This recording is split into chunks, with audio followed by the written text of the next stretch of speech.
I'm going to attempt to document the history of Intamin, but only on what I'm qualified to talk about. So about 75% of Intamin roller coasters won't be represented today as they're not located in the US. And I'm not really one of those speculators who likes to give opinions on shit they've never ridden before. I don't think that's very authentic.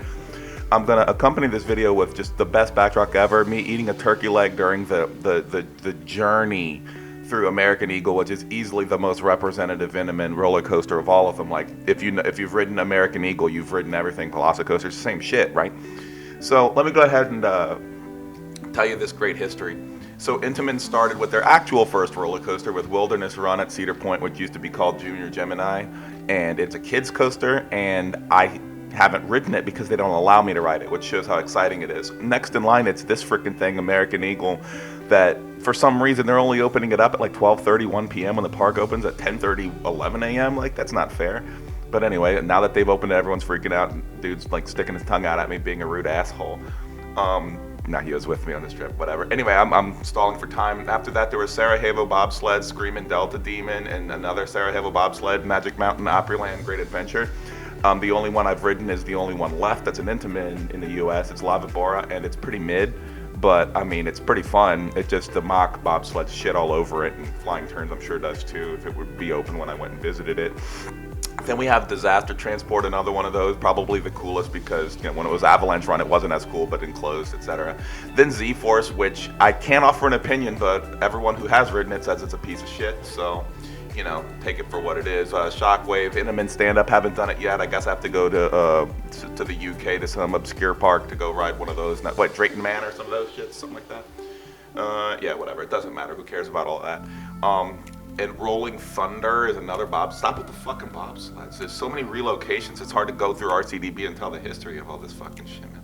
Batman: The Escape at Astroworld's another Intamin stand-up. Can I have something that's not a fucking... Okay, that's not one either.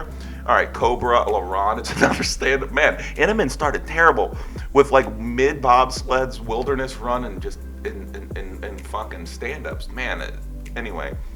So, okay, we got something new. Superman Escape from Krypton at Magic Mountain, reverse freefall coaster. It's a coaster that shoots 100 miles an hour and has a thing at 400 feet, and somehow it's ranked like in my 130s. Like, how do you make a coaster that amazing, that uninteresting?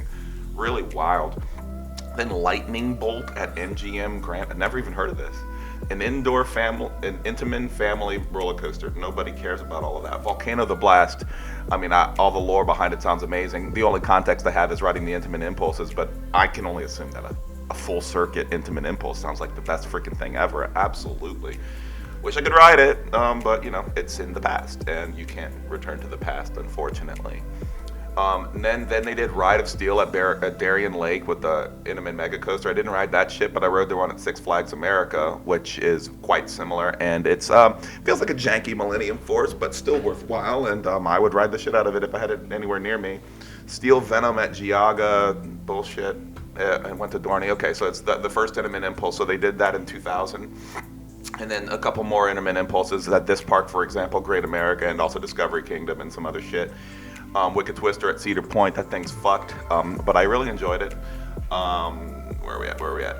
Avalancha at Setulul, Guatemala. Oh, I fucked up. I thought I put only in the United States, and now it's showing stuff from Central America. Well, clearly don't know anything about that shit. How are we doing for time? Okay, about 2 minutes and a half. Okay, that sounds pretty good. Then in 2003, we have the standing but not operating Topfield Dragster and the standing but not operating Accelerator at Knott's Berry Farm 10 months before that. So I'm going backwards. Sorry, I'm not going chronologically anymore. Both of them are fucked because Intamin hydraulic launches are, very reliable. I'm sure Matugani is going to be doing really great over the coming years. Great decision on that part, getting that in an SLC. Really well done. Storm Runner at Hershey Park. I'd offer you an opinion if the fucking thing was open when I was at Hershey Park, but can't do all of that. Half Pipe at Elitch Gardens. I would have ridden one like that. One of those things, what's it called, the half pipe coaster. Well, that kind of shit. If the Mall of America's thing was, open when I wanted to go, that sucks. Then there's El Toro, my number 7. Everyone knows about El Toro. I don't even be talking about that. Maverick came after that in 2007. And oh shit, I forgot to talk about Incredicoaster, formerly California Screaming at Disney California Adventure. Easily the best Disney coaster at any Disney property, and if you disagree, I know you disagree, I don't care. I'm just letting you know about that. King to Ka came now that we're doing time completely wrong on May 21st, 2005. And I would say it's still standing, but they snapped the cable and fucked that up too, because Intamin has the best reputation of any roller coaster manufacturer on planet Earth. Maverick is great. Came out in 2007. Avatar Airbender was the half-pipe thing that wouldn't fucking open when I was at Nickelodeon Universe, Minnesota. Sucks ass. Possessed is another damn Intamin impulse at Dorney. Intimidator 305 for 7 years has been my #1 bucket list roller coaster, and I tried twice over 3 days, and it just decided to not be open because it's an asshole fuck roller coaster. Cheetah Hunt at Busch Gardens, Tampa doesn't know what it wants to be. It's like a thrill coaster and a family coaster at the same time, and I don't know who the audience is for it, but it gets a long-ass line. Green Lantern First Flight is the Zach spin that everyone hated. I don't have an opinion on it because I didn't write it, but I would have loved to. I love bad things. All right, Sky Rush at Hershey Park is incredible, top 20. Then Harry Potter and Escape from Green God's barely a roller coaster. I don't care about all that.